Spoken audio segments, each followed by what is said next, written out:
I realize I may not have hands to hold my wife's hand, but when the time comes, I'll be able to hold her heart. I don't need hands to hold her heart.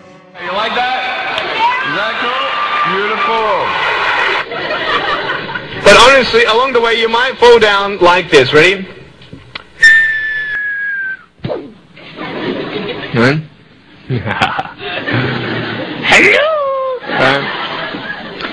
So what do you do when you fall down?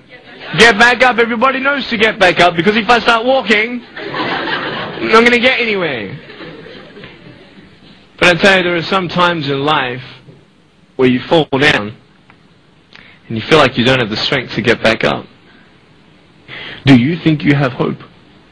Because I tell you, I'm down here, face down, and I have no arms, no legs. It should be impossible for me to get back up, but it's not. You see, I will try 100 times to get up, and if I fail 100 times, if I fail and I give up, do you think that I'm ever going to get up? No. But if I fail, I try again, and again, and again. But I just want you to know that it's not the end.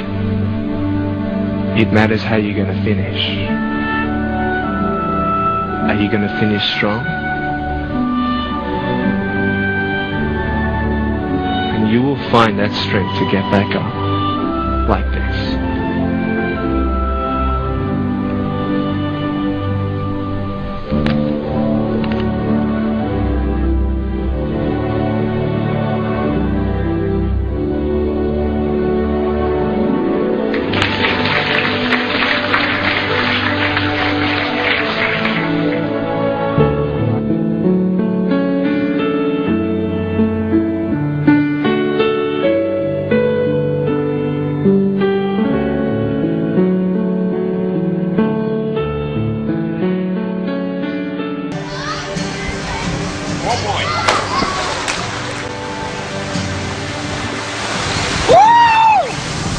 I can't feel my hands.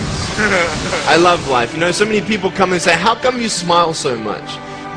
And I'm like, well, it's a long story. But it's very simple at the same time. You see, it's very hard to smile sometimes in life. There are things that happen that you don't know and you don't understand, and you don't know if you're going to get through it.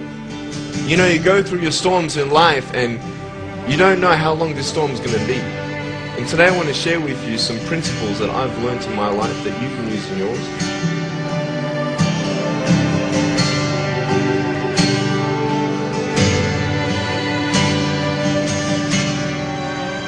Being patient is beautiful. I tell you, it's the hardest thing. But I realize I may not have hands to hold my wife's hand, but when the time comes, I'll be able to hold her heart. I don't need hands to hold her heart. You know, it is scary to know how many girls have eating disorders. It is scary to know how many people are just angry at life because of their situation at home and angry at others. It's scary to know how many people actually feel like they're worth nothing. Little chicken drumstick. And I said, God, I know that I'm a sinner. I know that I won't probably have peace until you're in my heart, but I will not let you in my heart until you answer me, why? Why did you take my arms and legs? Why didn't you give me what everybody else has? And I said, God, until you answer me that question, I will not serve you. And so I wanted to end it. If God wasn't going to end my pain, I was going to end it myself. So at age 8, I tried to drown myself in a bathtub of 4 inches of water. I told my mum and dad, I'm just going to relax in the bathtub. Can you put me in the bathtub? And yeah, I turned over a couple times to see if I could do it. I couldn't do it. The thought that stopped me from going through with it was the love for my parents. Because I love them so much, and all they did was love me.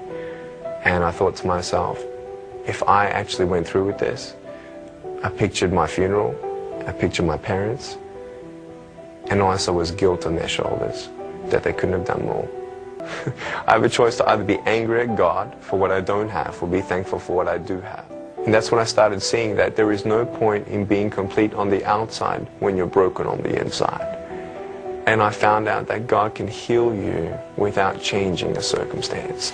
And I believe God breathed in me life and faith. This faith came over me, this peace came over me, and I felt like God answered my question. The question was, why?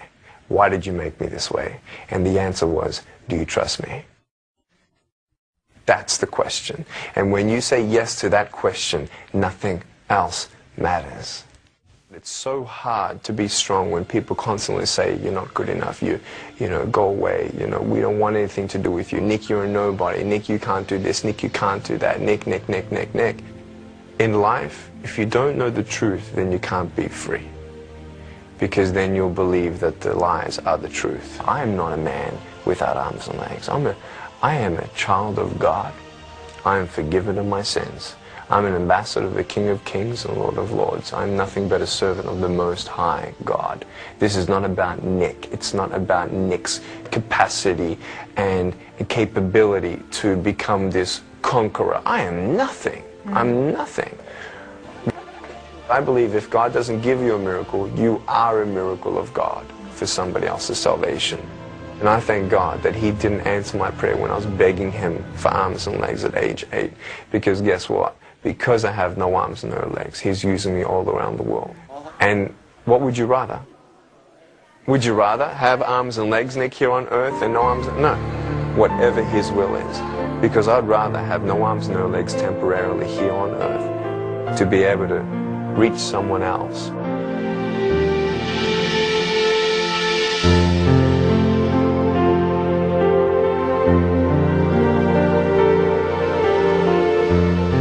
God loves you, that He hasn't forgotten your pain, He hasn't forgotten your family.